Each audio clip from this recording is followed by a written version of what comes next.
to select stitches on the Bernina 560, this is a touch screen. Now I tend to use my fingernail, but whatever you do, just find what works for you to activate those stitches. So when you turn the machine on, it'll be set for a straight stitch. As you pick different stitches, whatever is showing in this area is the stitch it's going to sew.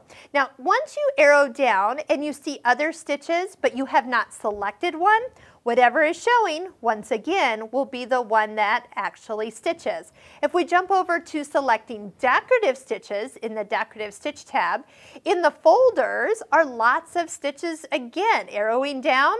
I haven't selected a stitch yet, so once again, that last stitch is still showing.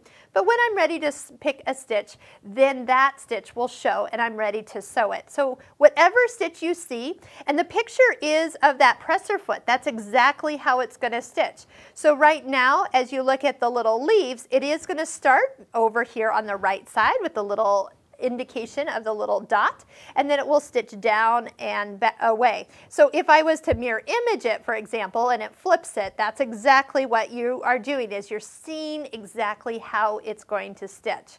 As you select alphabets or buttonholes or go into the personal program, you can get to any stitch at any time. Now the one thing I have noticed, like here we're sewing a stitch, but people always say, oh, well, I want to clear it out. Well, I think what people are thinking is they want to clear the stitch. They really just want to go back to a straight stitch. Very common thing that I get in my classes.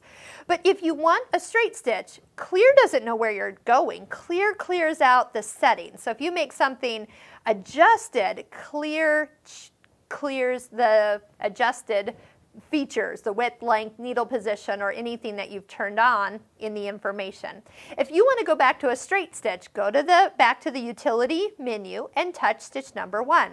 Or turn the machine off and turn it back on. That will take you back to a straight stitch also.